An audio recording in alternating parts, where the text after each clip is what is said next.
Hello and welcome to this week's episode of QTV. Wow, have we got a fantastic program coming up.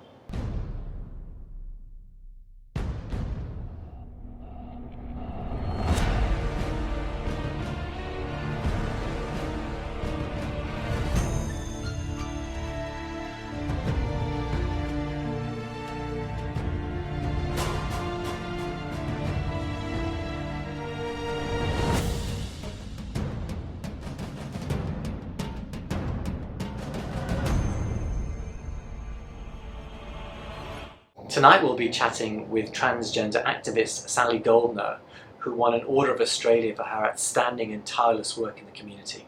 We take a look at Trans Day Visibility events held at Hares and Hyenas bookshop.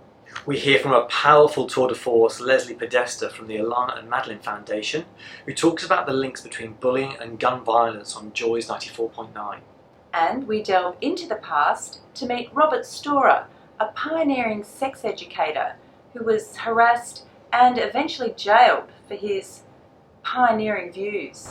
Hi everyone, Sally Goldner here. I was born in Melbourne in 1965 and have lived in Melbourne, various parts thereof all my life, and my pronouns are female, she, her.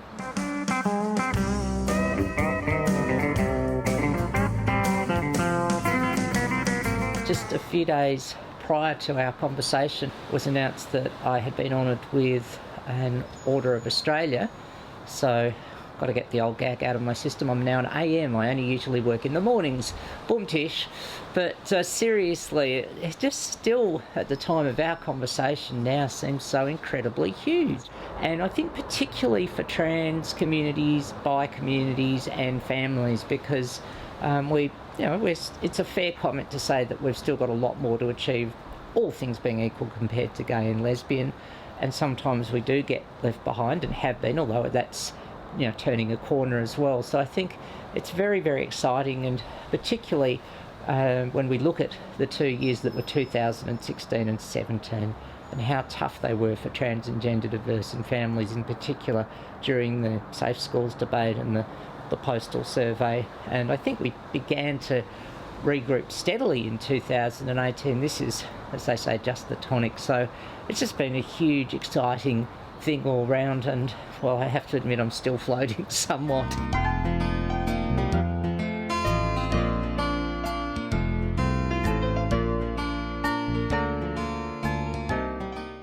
I really felt so content about the ceremony yesterday. It was just a wonderful occasion on so many aspects to have my dad and some close friends and supports with me. What did he think?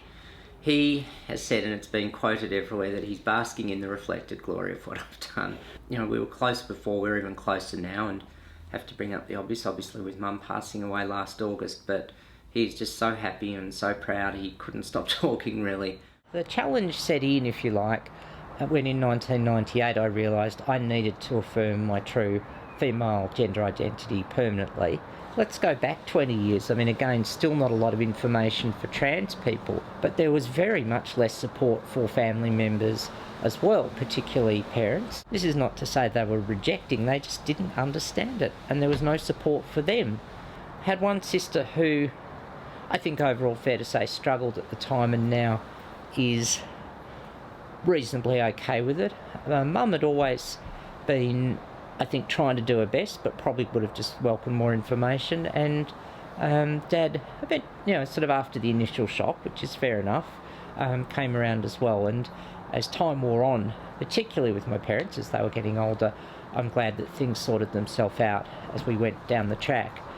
I think overwhelmingly, deep down, the love is there, but people just don't know what to do. And if someone comes to me and says, I don't understand transgender issues, hey, let's have a coffee and talk about them, gladly, because I'll have a coffee.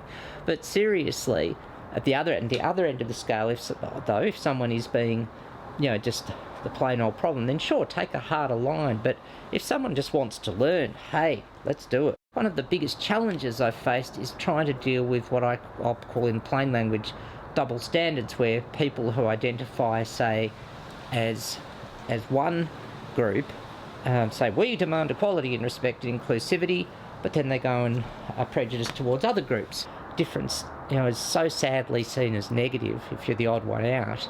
But when it's valued, wow, what a difference it makes.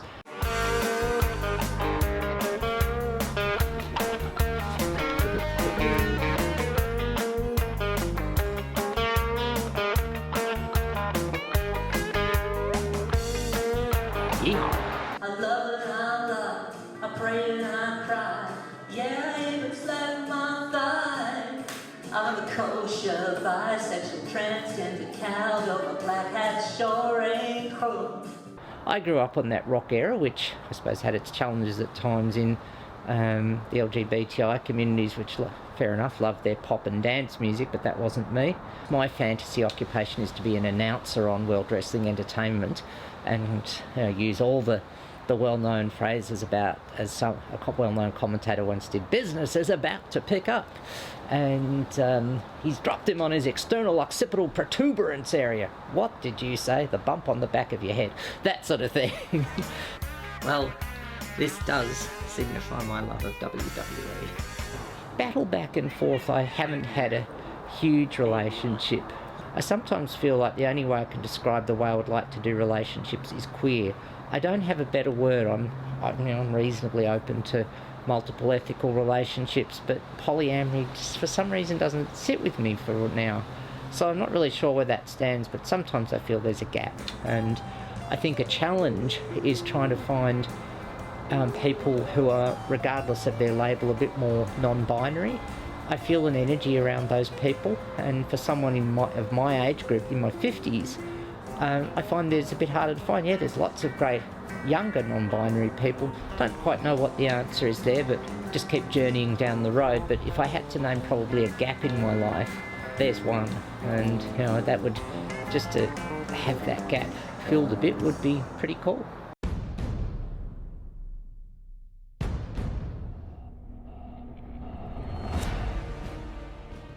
Coming up next on QTV, we take a look at the Trans Day of Visibility that was held at Hares and Hyenas.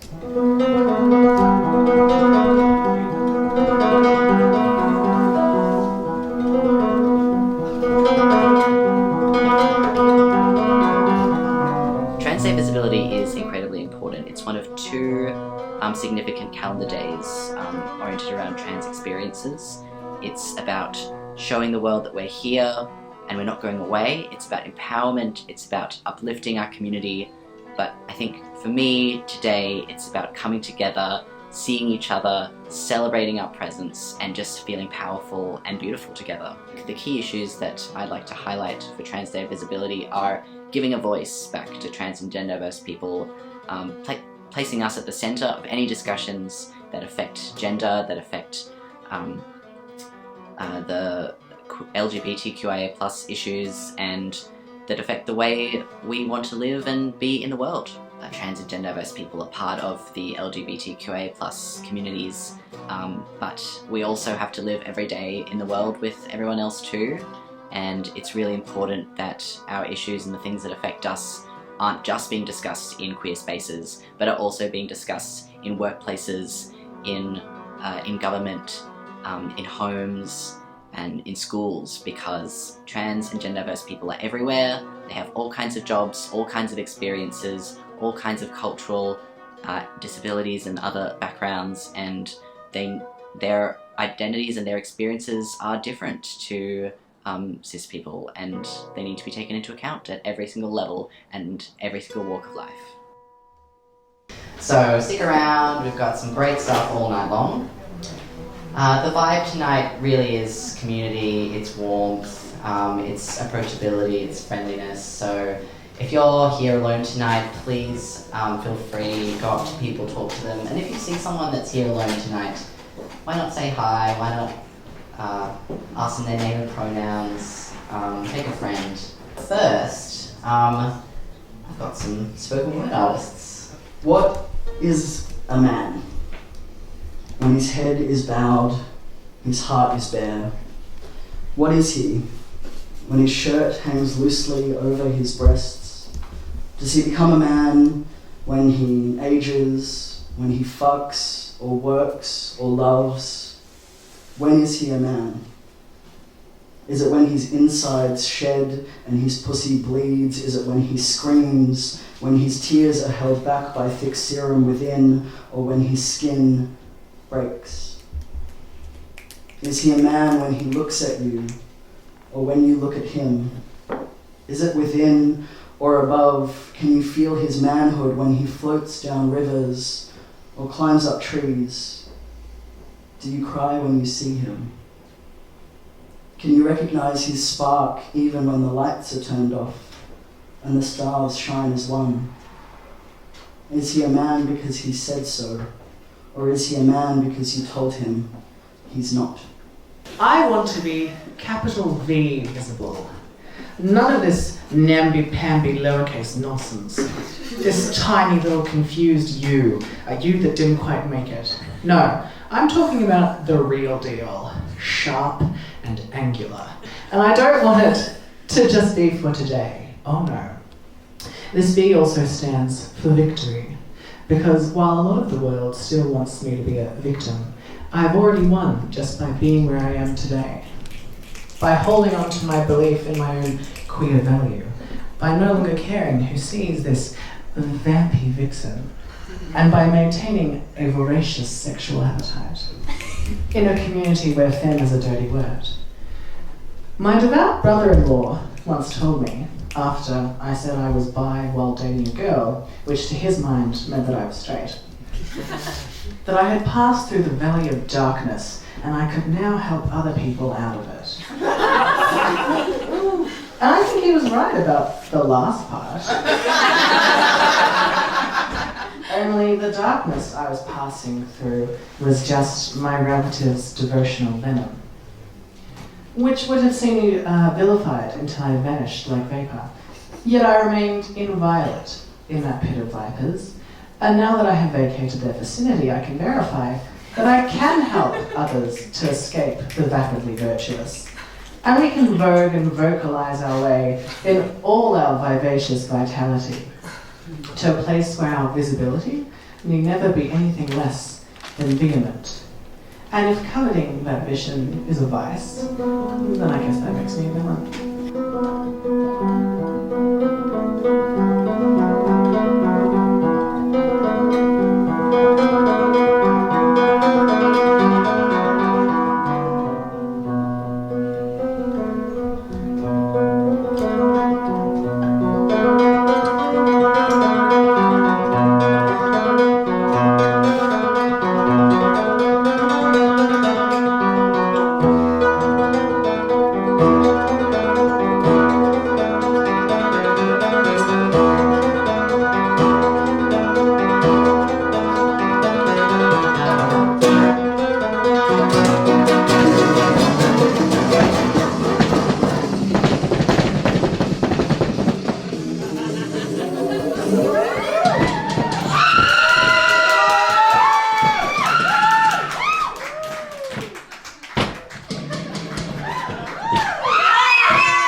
Coming up next is Lesley Podesta, who spoke with Macca and Taz from Joy 94.9's Saturday Magazine.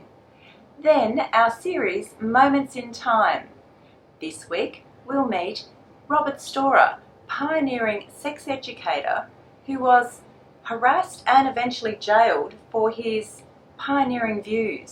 So the Alana and Madeline Foundation was set up after the massacre in Port Arthur in 1996, if that serves me correct. Walter Mikac lost his two daughters, Alana and Madeline. The foundation is named in their honour after them.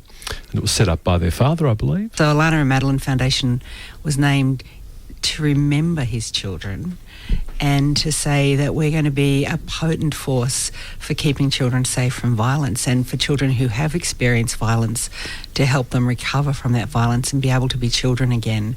That kind of trauma at a very early point is such a strong indicator of other risk factors for kids. Being detached from adults, not being able to form friendships, having long-term mental health consequences, not being able to thrive at school, not being able to bond with the person who is caring for them, not trusting people, and often acting out in ways that are also make it difficult for them to form friends. So not being able to talk sometimes, or being very disruptive in class or around their friends. So these are kids who have had a big shock in their system, and they need love and care to be able to be children again and be successful as children. That's our objective. The other big area of work that we do is we do bullying prevention, and we do across the country. We run the National Centre Against Bullying, where we bring experts.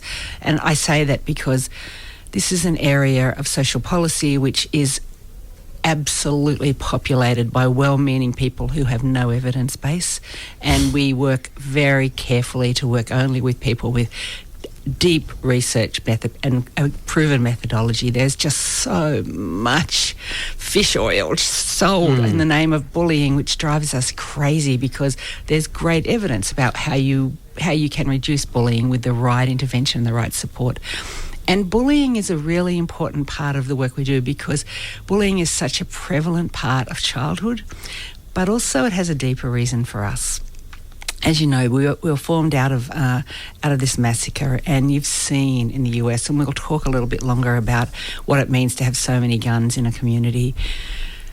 There is a direct relationship between those people who pick up weapons and want to do harm to people in a random, angry way, and people who have been bullied or were bullied as children. Now, I'm not saying it's exactly immediate, but you look at, there is enough patterning, enough of a link, to be able to show that too often, when particularly young men are in the position where they have been bullied and then they go on to bully others, the anger, the lack of empathy that is developed at that point in their lives can often boil over. And you look at the Columbine kids, you look at the Port Arthur, you look at others, there is a very strong pattern about alienation and not being able to build relationships within their peer group and resolve that kind of anger and isolation. So are you saying that those children might grow up to then become adults who inflict bullying or violence on other people? We know that the evidence is really clear that children who have been bullied or bullied as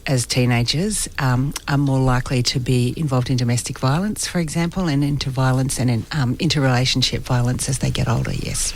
Is it correct that there are now more guns floating about in Australia than there were back in 1996, even after probably the most stringent gun laws in the world? Yes, it is true, and that the question is related to the other question. Follow the money, and it's a simple maxim, but it's true. The reason that the NRA exists is because gun manufacturers want to sell more guns. They are one of the most profitable industries in the world. And the only way that you sell more guns is to constantly increase demand for guns. So what we have in Australia is we still have an incredibly small proportion of households that own guns, but people increasingly have a much larger cache of guns. They have more guns. So what's a reasonable situation to have a gun in Australia? In Australia, if you have an occupational need, so that if you are a farmer, for example, and you have feral animals that you need to be able to shoot, if you need to be able to protect yourself because you're at risk, you might have foxes or dingoes on your property that could hurt your sheep. If you are a registered member of a sporting shooters club, and so it's your sport, and so there are legitimate reasons, and your reasons then can determine what type of license you're able to get and what sort of firearm you're able to get. Because states have so much power about who can get guns, has been a significant increase in the number of people who have been elected into state parliaments who use their position as crossbenchers to be able to negotiate and trade off gun laws in exchange for their vote on other things. Just as you saw in the program this week, it's their way of working, has always been their way of working. So that's exactly what One Nation were trying to do Absolutely. on their visit to the NRA in the US.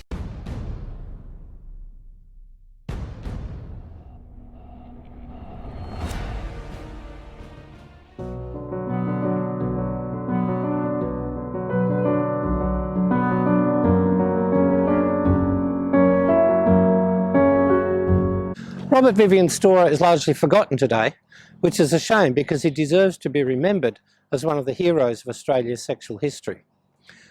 Storer was a doctor, a specialist in venereology, or sexual health, as we would say. And although highly qualified, he attracted the suspicion of his peers, mostly because he took his ideas to the public. He was active in the Family Planning Association at a time when contraception was thought to be a sin or unhealthy, or not the sort of thing that people ought to know about. He also wrote about sex, sexuality and sexual health in books directed at the general public. In the 1930s, his titles included Sex and Disease, A Survey of the Sexual Life in Adolescence and Marriage, Sex in Modern Society. Storer's writings show an understanding and acceptance of homosexuality and bisexuality. Indeed, he believed people were basically bisexual. He reassured parents who might be worried about their children that those children were not sick, they were not evil. And he said at one point, "Whatever you do, as long as you hurt no one else, is fine." Not surprisingly, perhaps, police brought charges against one of his books, alleging that it was obscene. The magistrate threw out the charges. In response to this, though, his enemies scaled up their attacks. He was expelled from the British Medical Association, which allowed him to practice as a doctor, for infamous professional conduct. Namely, he had advertised his services to the public. One of the weapons that his enemies had to use against him was his private life. Robert Storer was in fact bisexual, and while he never publicly proclaimed this, it was obvious from his writings, and many people would have known. The police and the Truth newspaper, a notorious scandal sheet, took up a watching brief. In the late 1930s, he was accused of holding all-male orgies on a yacht of his. He sued the paper and won. On another occasion, here, somewhere in Studley Park, he was caught having sex with one of his young employees in a car. On that occasion, he was convicted and sent to jail. In 1941, he was caught with an 18-year-old militiaman, caught by the police looking through a keyhole in his Spring Street flat. Storer claimed at his trial, probably rightly, that the police had set him up, and the judge noted that his partner seemed to be a, quote, very willing victim. After that, Storer lived fairly quietly. He died in 1958 and is buried at Cheltenham Cemetery with his wife. What another fascinating look back in time, Tess, looking at Robert's story. And he was harassed in jail for basically being a doctor writing about his observations of patients. I know. But pioneering work, very interesting. But that's it for us tonight on QTV. We spoke to Lesley Podesta from the Alana and Madeline Foundation. We looked at the Trans Day Visability that was held at Hares and Hyenas. And we also talked to trans activist Sally Goldner. So that's it from us. We'll see you again next time on QTV. Good night.